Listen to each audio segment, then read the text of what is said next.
제가 학창 시절에요. 그 학교에 다닐 때 저한테 부담이 되는 것이 하나 있었습니다. 그것이 무엇이냐면은 숙제라는 것이었습니다. 왜 학교 다니는 그 자녀들에게 부모님들이 많이 그런 얘기 하시지 않습니까? 숙제했니? 예, 학교 갔다 와서 집에서 좀 뭘 좀 하려고 그러면 바로 어머니가 하시는 말씀이 숙제했니?라는 것이었어요. 그래서 저는요 방학식이 좋았습니다. 왜냐하면 방학을 하면 놀 수 있으니까요. 근데 방학 그 시간이 그 짧은 방학이 자 지나고 나면은 또 불현듯 부담이 되기 시작했습니다. 왜냐하면 그 탐구 생활 다 아시죠? 예전에는 초등학교 때 이렇게 탐구 생활 같은 걸 했었는데요. 방학 때 탐구 생활을 비롯해서 수없이 많이 남아 있는 방학 숙제가 있었기 때문입니다. 그래서 그 방학 숙제를 또 며칠 또 밤을 새워가면서 했던 그런 기억도 있습니다. 제가 신학을 공부할 때 이 숙제 때문에 참 많이 힘들었습니다. 끝없이 쏟아져 나오는 레포트들, 거의 뭐 한 주에 한 편씩 레포트를 계속 써야 되는데요. 저는 학교를 졸업하면은 이 숙제로부터도 해방이 되겠구나라고 생각을 했는데요. 웬걸 이게 지금 사역을 하는 중에요. 이 설교를 하는 부분이 설교를 준비하는 부분이 웬만한 숙제보다 더 어렵습니다. 웬만한 레포트보다 더 힘든 것이 바로 이 설교를 준비하는 것 아닌가 싶습니다.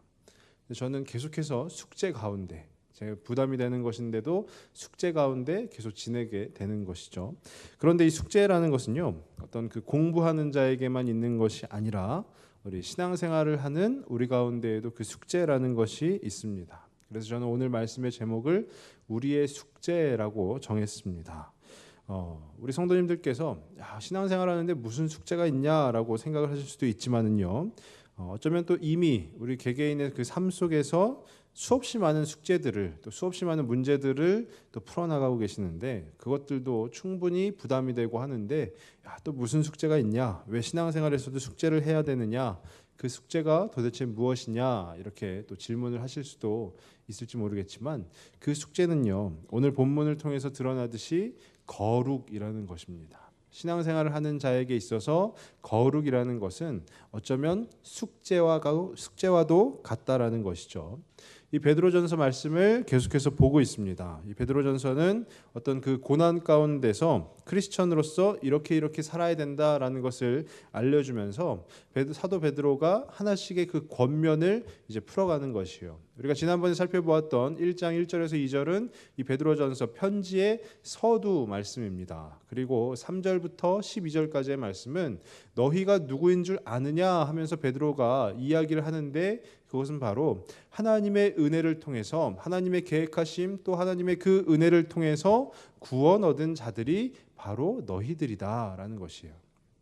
그러니까 아무리 고난 중에 있다 할지라도 조금 힘들고 어렵다 할지라도 그 가운데서 너희가 이제 이렇게 살아야 된다라고 하면서 실질적으로는 그 첫 번째 권면이 바로 오늘 본문에 나오는 말씀입니다. 그것이 바로 모든 행실에 거룩한 자가 되라라는 것이에요.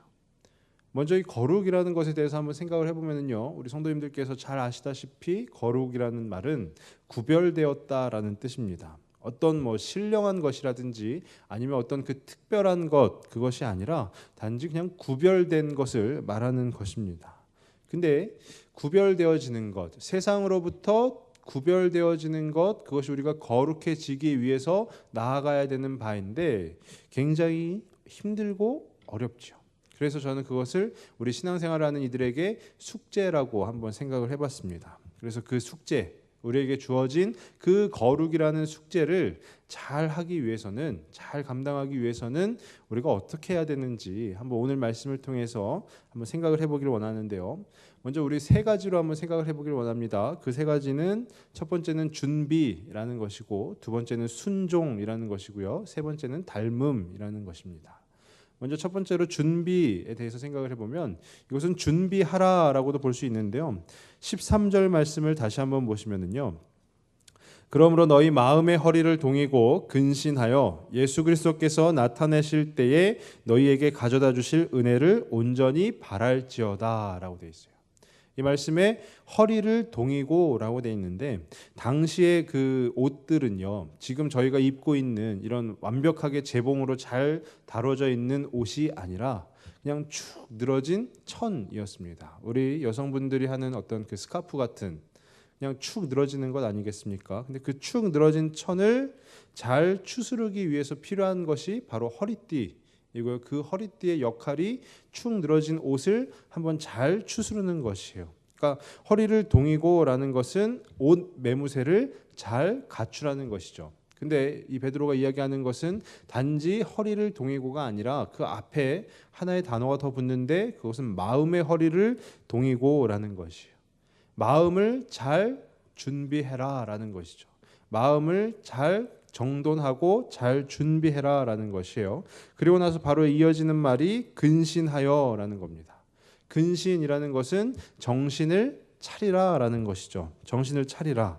그러니까 한마디로 얘기하면은요, 옷을 잘 갖춰 입고 정신을 차려 있어서 집에 있다면은요, 우리가 어느 곳에 있든지 만약에 집에 있다면은 언제든지 나갈 준비를 하라라는 것이에요.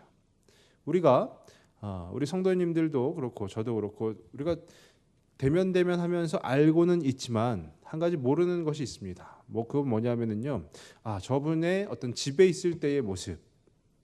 우리 솔직히 말씀드려서 집에 있을 때는 다들 이렇게 막 편하게 계시지 않습니까? 저도 마찬가지입니다. 저도 집에 있는데 지금 이 앞에 선 것처럼 집에서도 막 양복을 갖춰 입고 여보 밥 좀 주시오 뭐 이렇게 하지는 않습니다. 집에서 굉장히 편하게 있습니다. 근데 그때요, 만약이라도 누군가 저희 집에 초인종이라도 누른다 하면은 저는 그때부터 바짝 긴장을 하기 시작합니다. 과연 누가 온 거지? 내가 지금 이렇게 입고 있는데 누가 온 거지? 하면서 긴장을 하는 것이에요. 근데 이 사도 베드로가 말한 마음의 허리를 동이고라는 것은요, 어느 때든지 나갈 준비를 하라라는 것이에요. 옷을 잘 갖춰 입고 정신을 차리고 있으므로 어느 때든지 나갈 준비를 하라는 것입니다. 근데 왜 그렇게 해야 되냐라는 것은요, 바로 그 뒤이어서 나오는 예수 그리스도께서 나타나실 때에 너희에게 가져다 주실 그 은혜를 온전히 바라기 위해서입니다. 예수 그리스도께서 재림하여 오실 때에 그분이 가져다 주시는 그 놀라운 은혜를 바라기 위해서는 우리가 준비해야 된다라는 것입니다. 그 왜 준비를 해야 되냐? 우리가 말씀 가운데도 잘 아시는 말씀입니다. 마태복음 25장에 보면은 열 처녀의 비유가 있죠. 열 처녀, 슬기로운 다섯 처녀가 있고 미련한 다섯 처녀가 있습니다. 슬기로운 처녀들은 등을 준비하였고 또 기름도 준비하였지만 미련한 처녀들은 등만 준비하였고 기름은 준비하지 못했습니다. 그래서 신랑이 언제 올지 모르기 때문에 그 들러리로 세워진 그 열 처녀들은 또 신랑을 기다리다가 또 다 이렇게 졸기도 하고 그랬습니다. 근데 그때 신랑이 또 올 때에 슬기로운 처녀들은 신랑이 오는 길을 미리 준비한 기름으로 인해서 밝히게 되는 것이고 미련한 처녀들은 그 길을 밝히지 못하게 되는 것입니다. 그 말씀 가운데도 준비가 얼마나 우리 삶에 중요한 것인지를 나타내는 것이죠. 또 우리가 잘 알고 있는 말씀 중에 성전 청결 사건이 있습니다. 예수님께서 이방인의 뜰에서 성전의 이방인의 뜰에서 그 제물로 바칠 짐승을 매매하고 있는 이들을 다 내치신 사건이 바로 성전 청결 사건이죠. 그러니까 왜 예수님이 그것을 내치셨냐? 그 제물, 우리 순례자들이 단지 먼 길을 와서 성전 앞에서 편하게 그냥 그 공회에서 준비한 제물을 사서 바치라 이것이 아니라 정성스럽게 하나님 앞에 바칠 제물을 준비하여라라는 그 의미에서 예수님께서 그들을 내치신 겁니다. 이처럼 우리가 거룩해지기 위해서는요, 주님이 원하시는 것처럼 우리가 거룩해지기 위해서는 그만큼 준비가 중요하다라는 것입니다. 준비. 우리 삶 가운데에도 그 준비가 있기를 소망합니다. 다른 것이 아니라요, 우리 성도님들이 만약에 댁에서 말씀을 읽으신다 할지라도 그 말씀을 거실의 소파 아니면 식탁 위에서 또 책상 위에서 말씀을 읽고자 할 때에 그 소파에 막 옷가지들이 어제 입었던 옷가지들이 막 정신없이 벗어져 있고 또 식탁 위에는 또 우리가 먹다 남은 그 음식들이 정신없이 있다면 그 가운데서 우리가 말씀을 볼 때에 그 말씀에 집중을 할 수 있겠습니까? 말씀을 한 절 읽다가 옆에 한번 보고 옷을 왜 이렇게 벗어놨지 하면서 그것을 또 정돈하고 또 말씀을 한 절 보다가 아 이거 아까 먹고 안 치웠네 하면서 또 치우고, 그러면 그렇게 되면 그 말씀이 우리 가운데 온전히 와서 박히겠습니까? 그렇지 않습니다. 말씀을 볼 때에도요, 말씀을 보는 그 마음가짐도 중요하지만 우리가 말씀을 보는 그 환경도 미리 준비를 해야 되는 것입니다. 어떤 교회에서요, 제가 아는 그 사역자분이 사역을 하는 교회인데, 그 교회는 토요일 오후만 되면은요, 그 다음 날 주일에 예배 순서를 맡은 자들이 모두 한 자리에 모인다라고 합니다. 그 예배당에 모여서 하는 것이 있는데 그것이 바로 주일 예배 리허설이라는 것이에요.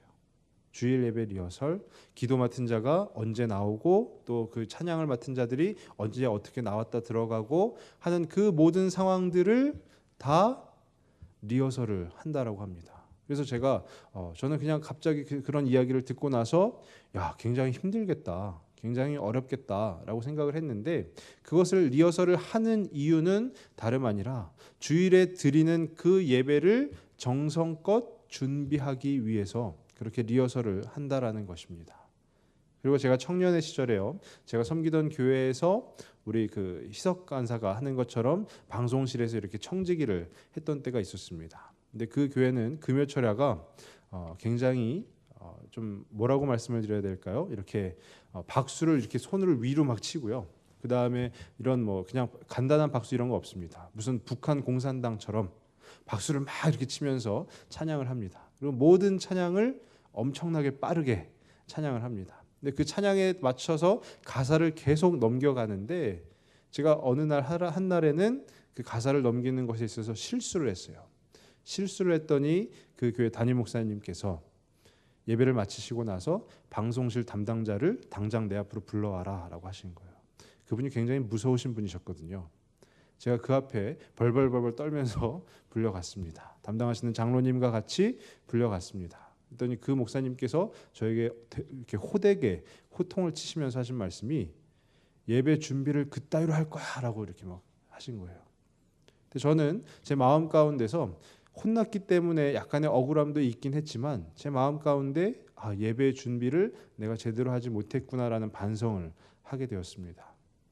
이처럼 우리가 거룩해지기 위해서 필요한 것이 무엇입니까? 예배를 드리는 것이죠. 또 우리가 거룩해지기 위해서 필요한 것이 하나님의 말씀을 보는 것입니다. 또 우리가 거룩해지기 위해서 필요한 것이 바로 그 주님께 나아가는 것인데, 그 모든 일에는 준비 없이는 가능하지 않다라는 것입니다. 그렇기 때문에 우리가 거룩해지기 위해서는 바로 그 준비가 필요하다라는 것이요. 그 마음의 허리를 동이고 근신하여서 잘 갖춰 입고 또 정신을 차려서 그 주님께서 다시 오실 때 우리에게 부어주실 그 놀라운 은혜를 우리가 온전히 바라는 그 삶이 저와 우리 성도님들의 삶 가운데 가득하길 소망합니다. 그럼 두 번째로 살펴볼 것은 뭐냐면 순종이라는 것이에요. 순종하라라는 것인데요. 뒤에 이어서 14절 말씀을 한번 보시면은요, 너희가 순종하는 자식처럼 전에 알지 못할 때에 따르던 너희 사욕을 본받지 말고 라고 되어 있어요. 여기는 순종하는 자식이라는 어떤 한 인물이 나오고, 또 뒤에 이어서 너희 사욕을 본받지 말고에 나오는 사욕을 따르는, 개인의 사욕을 따르는 자, 이 가상의 인물이 두 명이 나옵니다. 순종하는 자식과 개인의 사욕을 따르는 자, 그 둘 사이의 차이가 무엇이냐면은 전에 알지 못할 때에 라고 되어 있어요. 그러니까 순종하는 자식과 그리고 개인의 사욕을 따르는 자, 이 둘 사이의 차이는 아느냐 모르느냐라는 것이에요. 알고 있으면 순종하는 자식이 되는 것이고요, 모르고 있으면 그냥 개인의 사욕을 따르는 자가 되는 것입니다. 순종이라는 말이 참으로 좀 어려울 때가 있죠. 그래서 순종과 복종이라는 말의 단어의 뜻을 한번 살펴보시면, 순종은 순순히 따르는 거예요. 내 마음에 동요되어서 순순히 따르는 것을 순종이라 하고요, 복종은 그 명령이나 의사를 그대로 받아들이고, 그러니까 내 마음과는 상관없이 그냥 무조건적으로 그 명령에 따르는 것, 그것이 바로 복종이라는 것이에요. 근데 하나님께서 우리 가운데 원하시는 것은 복종이 아닙니다. 하나님께서 우리 가운데 뭔가 말씀하셨을 때 그것을 우리가 우리의 뜻과는 상관없이 무조건적으로 따르기를 원하시느냐? 그렇지 않다라는 것이죠. 하나님께서는 우리가 순종하기를 원하신다라는 것이에요. 순종하기를 원하신다. 성경의 인물 가운데 우리가 잘 알고 있는 요나가 있습니다. 요나가 하나님께서는 니느웨로 가라고 말씀하셨는데 어떻게 했죠? 그냥 자기 마음대로 다시스로 가버렸습니다. 그러니까 그 요나는 하나님 말씀 앞에 순종하지 못한 것이죠. 왜 그러냐면요, 순종을 하기 위해 필요한 것이 바로 아는 것입니다. 무엇을 아는 것? 하나님의 뜻을, 하나님의 의중을 제대로 아는 것이에요. 근데 그 아는 것이라는 것에는 책임이 동반하게 됩니다. 만약에 한 4살, 5살짜리 꼬맹이가 슈퍼에 들어갔다가 물건을 하나 이렇게 슬쩍했다라고 생각을 해보면 그 아이를 놓고 막 형사 재판이 벌어지고 그 아이를 막 구속시키고 이렇게 되지는 않습니다. 근데 저처럼 장성한 성인이 그런 일을 저질렀다 하면 어떻게 되죠? 바로 경찰서로 넘어가고 또 사회법에 따라서 그 처벌을 받게 되죠. 왜냐하면 알기 때문입니다. 이것을 하면 잘못했다라는 것을 알기 때문에 그 아는 만큼은 책임이 주어지기 때문에 그 책임을 져야 하는 것입니다. 그러니까 한마디로 얘기해서요, 이 순종이라는 것은 다름 아니라 우리가 하나님의 뜻을 알고 있다면 그에 대한 책임이 주어진다라는 것이에요. 하나님의 뜻을, 하나님의 말씀을, 하나님의 의도를 우리가 알게 된다면 그에 대한 책임이 주어지는데 그것이 바로 우리가 해야 할 순종이라는 것입니다. 우리는 우리들의 삶의 방식대로 살려고 하는 것이 있어요. 내 삶의 방식, 내가 원하는 것, 내가 이루어 놓은 것, 또 내가 뭐 이렇게 가고자 하는 것, 그것대로 하려고 합니다. 근데 우리는 그렇게 살면 안 된다라는 것이죠. 그렇게 살면 우리가 거룩에 이르기 쉽지 않다라는 것입니다. 우리가 거룩해지기 위해서는 바로 그 순종이 필요하다라는 것이에요. 순순히 하나님 앞에 따라가는 것. 그것은 우리가 하나님을 알게 됨으로 인해서 하나님의 그 뜻을 알게 되고 그 의중을 알게 됨으로 인해서 하나님 앞에 순순히 따라가는 것이에요. 억지로 막 끌려가듯이 따라가는 것이 아니라 하나님의 뜻이 그러시군요. 저도 똑같습니다. 그처럼 따라가겠습니다라고 하는 것이 되는 것이죠. 제가 중학교 시절이었습니다. 제가 중학교 시절에 저희 부모님께서 뭐 어디 좀 가자, 뭐 나가서 밥을 먹자 하면은 제가 꼭 여쭤봤던 것이 있어요. 그게 뭐냐면 뭐 먹을 건데요? 라는 것이었어요. 왜냐하면 제가 먹고 싶은 거를 먹는다 하면은 저는 바로 순순히 따라 나갑니다. 제가 먼저 신발을 신고 나가서 언제 가십니까? 빨리 가십시다. 막 이렇게 하는데 만약에라도 제가 별로 땡기지 않는, 제가 별로 먹고 싶지 않은 것이다 하면은 저는 바로 얘기합니다. 저는 안 갑니다. 다녀오세요. 라고 하는 것이죠. 이것은 순종일까요? 그렇지 않습니다. 하나님의 뜻, 우리가 하나님의 자녀된 자들로서요, 하나님께서 말씀하시는 것에 순종한다라는 것은 하나님의 의중을 알고 그 하나님의 뜻하신 바가 뭔지를 알고 그것을 우리 가운데 잘 녹여서 잘 소화시켜서 그에 대해서 하나님 그렇게 하겠습니다라는 것이 바로 순종이라는 것인데, 그 순종이 바로 거룩해지는 그 비결이라는 것이에요. 우리가 하나님 앞에서 고집을 막 부리면 그 사람은 거룩해지기 쉽지가 않습니다. 근데 하나님 앞에서 하나님 그렇게 하겠습니다 하고 순종함으로 나아가면은 그 사람은 거룩해질 수가 있는 것입니다. 그래서 저는 바라기는 저와 우리 성도님들이 하나님의 뜻을 먼저 아실 수 있기를 바랍니다. 그리고 그 뜻 가운데에 순종할 수 있기를 바랍니다. 그래서 우리 모두가 다 그 주님이 주신 숙제, 그 거룩을 이루어 가실 수 있으면 참 좋겠다라는 그런 생각이 듭니다. 그래서 우리는 할 수 있습니다. 하나님의 뜻을 알 수 있고 또 하나님의 말씀을 깨달을 수 있고 또 그 하나님 앞에 순종함으로 나아갈 수 있습니다. 그렇기 때문에 저와 우리 성도님들 함께 주님 앞에 순종함으로 나아가셨으면 좋겠습니다. 그럼 이제 세 번째로 살펴볼 것이 바로 닮음입니다. 닮음. 그러니까 닮아가라라는 것이죠. 이어서 15절 말씀을 보시면은요. 오직 너희를 부르신 거룩한 이처럼 너희도 모든 행실에 거룩한 자가 되라라고 돼 있어요. 너희를 부르신 거룩한 이처럼. 바로 이 거룩한 이처럼이라는 말이 바로 예수님처럼 아니겠습니까? 우리를 부르신 그 거룩한 이가 바로 예수님이시잖아요. 그러니까 그 예수님처럼 돼야 된다. 한마디로 그 예수님을 닮아가야 한다라는 것이에요. 근데 이 닮음이라는 것이 무엇이냐면요. 우리가 부모 자식 간에 그런 말을 많이 합니다. 어이, 그놈 참 아빠 많이 닮았네.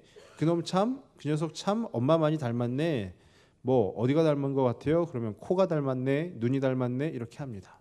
근데 코가 닮고 눈이 닮고가 아니라 모든 행실에 닮아야 한다라는 것이요. 모든 부분이 예수님을 닮아야 한다라는 것입니다. 우리가 눈만 예수님을 닮을 것이 아니라 또 코만 예수님을 닮을 것이 아니라 그 몸만 예수님을 닮을 것이 아니라 그 예수님의 모든 행실 전 인격적으로 그 예수님을 닮아야 한다라는 것이에요. 그럼 우리가 왜 그 예수님을 닮아야 하느냐? 바로 오늘 본문 마지막 16절에 이렇게 써 있습니다. 내가 거룩하니 너희도 거룩할지어다. 바로 레위기에 기록된 말씀입니다. 내가 거룩하니 너희도 거룩할지어다.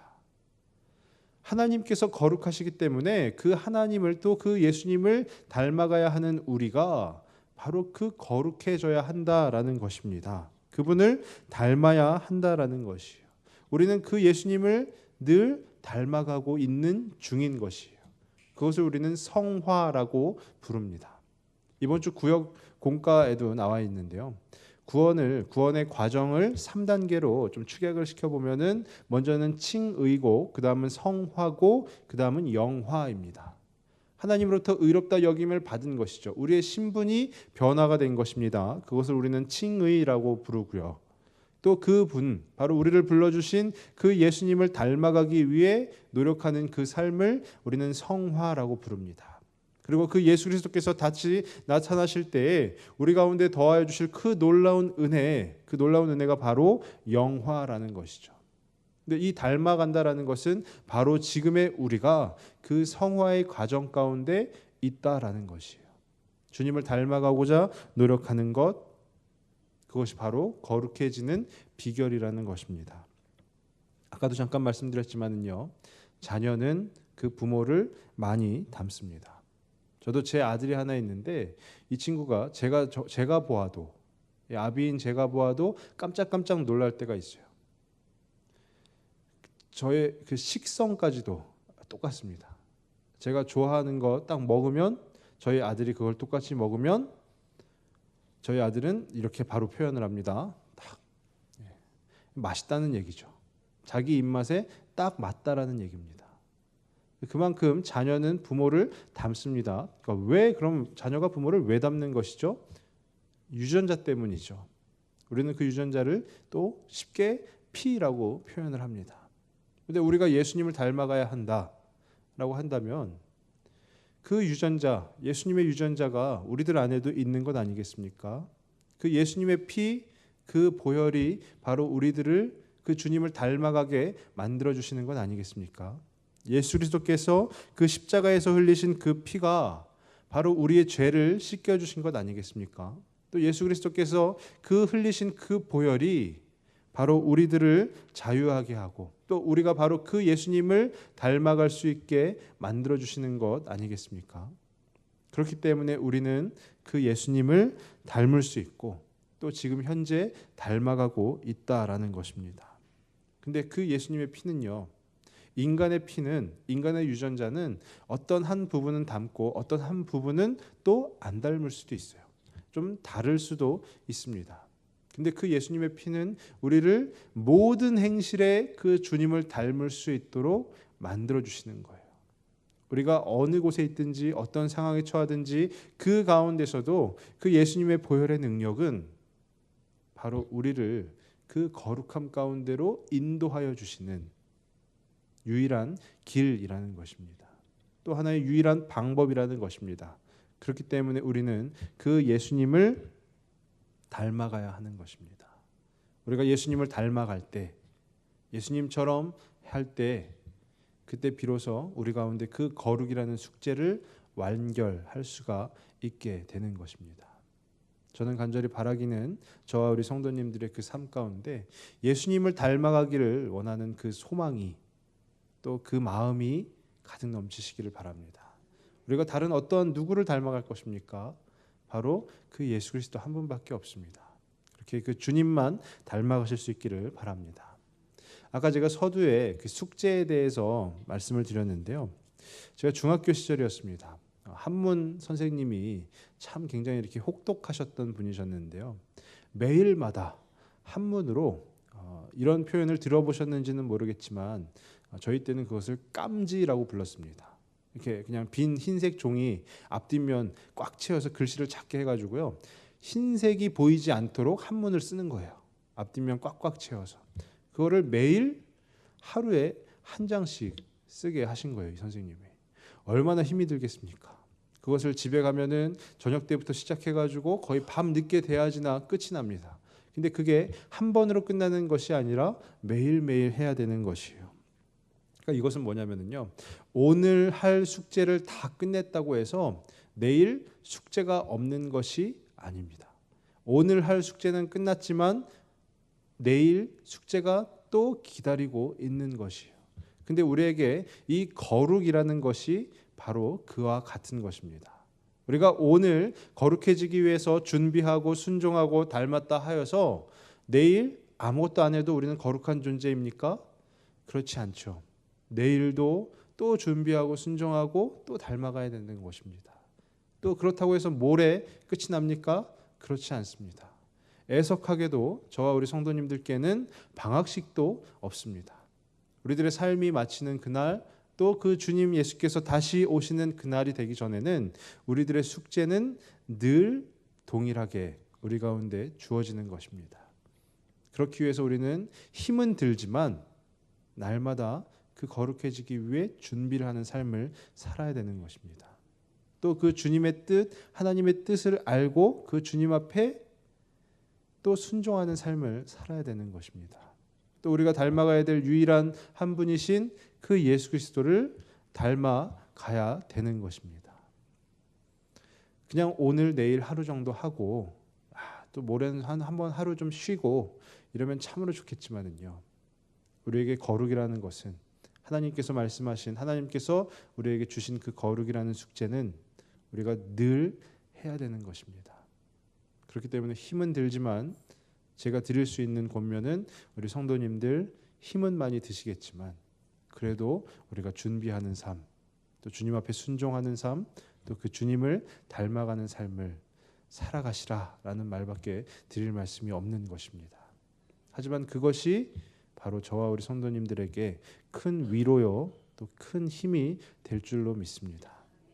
그렇기 때문에 그 모든 우리에게 주어진 그 숙제를 능히 잘 감당하시고 또 그 주님 앞에 그 거룩함으로 나아가실 수 있는 저와 우리 모든 성도님들 되시길 주님의 이름으로 축원합니다.